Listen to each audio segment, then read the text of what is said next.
दुनिया के कई देशों में कोविड-19 महामारी का प्रकोप सिमटता जा रहा है। न्यूजीलैंड, फिजी, वेटिकन सिटी जैसे देश कोरोना मुक्त घोषित हो चुके हैं। दूसरी तरफ भारत में ऐसा लग रहा है कि यह महामारी इस समय अपने उफान पर है। देश में संक्रमण के तेजी से बढ़ते मामलों के बीच केंद्र सरकार ने 31 मई को लॉकडाउन 4 खत्म होने के बाद 1 जून से इसमें ढील देने की शुरुआत की। इसे अनलॉक 1 कहा गया। हालांकि ढील की शुरुआत तो लॉकडाउन 4 के दौरान ही हो गई थी। ये रियायतें उस वक्त दी गईं जब भारत में कोरोना संक्रमितों के मामले लगातार बढ़ रहे थे। 1 जून को अनलॉक 1 की शुरुआत ही के साथ संक्रमितों की संख्या तेजी से बढ़ने लगी। 8 जून को अनलॉक 1 के दूसरे चरण की शुरुआत के साथ जब मॉल, रेस्टोरेंट, धार्मिक स्थल भी खोल दिए गए, इस संख्या में और भी इजाफा देखने को मिला। 12 जून की सुबह तक भारत में कोरोना वायरस के लगभग 2.69 लाख मामले सामने आए। ऐसे में यह सवाल उठता है कि क्या सरकार ने लॉकडाउन में ढील देने की जल्दबाजी की है। यह सवाल इसलिए भी उठता है क्योंकि दुनिया के जिस भी देश में लॉकडाउन में ढील दी गई, वहां संक्रमण के मामलों में कमी आने के बाद ही ऐसा किया गया, लेकिन भारत में इसके ठीक उल्टा हुआ। इसका परिणाम हुआ कि अनलॉक 1 की शुरुआती के साथ जून के पहले हफ्ते में देश भर में 65,000 से ज्यादा कोरोना संक्रमित मिले, लेकिन दिन में तो लगातार 9,000 से ज्यादा मरीज सामने आए हैं। 4 जून को यह आंकड़ा 9,848 था, जबकि 7 जून को यह दिन में कोरोना संक्रमितों की संख्या 9,941 था।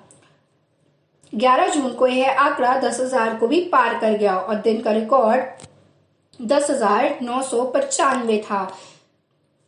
इसके साथ ही भारत ब्रिटेन को पीछे छोड़ते हुए अब अमेरिका, ब्राजील, रूस के बाद संक्रमण के मामलों में दुनिया में चौथे नंबर पर पहुंच चुका है। विशेषज्ञों ने चेतावनी दी है कि भारत में इस बीमारी का उच्चतम स्तर आना अभी बाकी है। उनका कहना है कि भारत में कम से कम 10 हफ्ते यानी 70 दिन के लॉकडाउन की जरूरत है। अगर भारत ने लॉकडाउन में ढील देने में जल्दबाजी की तो इसके परिणाम अच्छे नहीं होंगे। विशेषज्ञों का मानना है कि लॉकडाउन में ढील देने के बाद भारत सरकार के लिए संक्रमण को फैलाने से रोकना चुनौती भरा होगा। भारत में जिस तरह से संक्रमण के मामले हर दिन नए रिकॉर्ड किए जा रहे हैं और अपना नया रिकॉर्ड बना रहे हैं, उससे तो यही लगता है कि जब तक पीक पर नहीं पहुंचेगा तो ऐसा आंकड़ा जिसकी कल्पना नहीं की जा सकती। 9 जून को दिल्ली के डिप्टी सीएम मनीष सिसोदिया ने दावा किया कि 31 जुलाई तक अकेले दिल्ली में 5.5 लाख केसेस होंगे। इसके लिहाज से देखें तो 31 जुलाई तक देश में 30 लाख मामले हो सकते हैं। यह अनुमान सिरहान पैदा कर सकते हैं। जाहिर है, यदि हालात इतने खराब ना भी हों तो हमें अपनी तैयारी को परखना चाहिए और दुरुस्त रखना चाहिए। सरकारी आंकड़ों का यही इशारा है कि ऐसी स्थिति के लिए देश तैयार नहीं है। इनमें कोई दोहराई नहीं है कि भारत में अभी तक कोरोना से मरने वालों की संख्या तुलनात्मक रूप से कम रही है। भारत में कोरोना से मरने वालों की दुनिया भर में सिर्फ 2.8% है, जो कि वैश्विक दर 6% से काफी कम है। लेकिन सब कुछ खोल देने का मतलब यह है कि बड़े खतरे को आमंत्रण देना।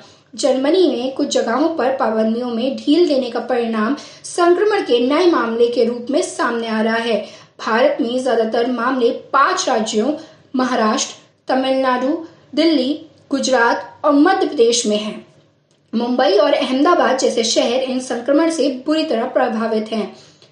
Indian council of medical research का मानना है कि भारत में कोरोना वायरस की स्थिति गंभीर नहीं है। उसने तो यह भी कहा है कि भारत में अभी कम्युनिटी संक्रमण की स्थिति नहीं है।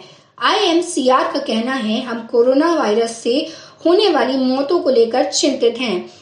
हम इस संख्या को कम रखने में सफल हुए हैं। अब हमें टेस्टों की संख्या बढ़ानी होगी।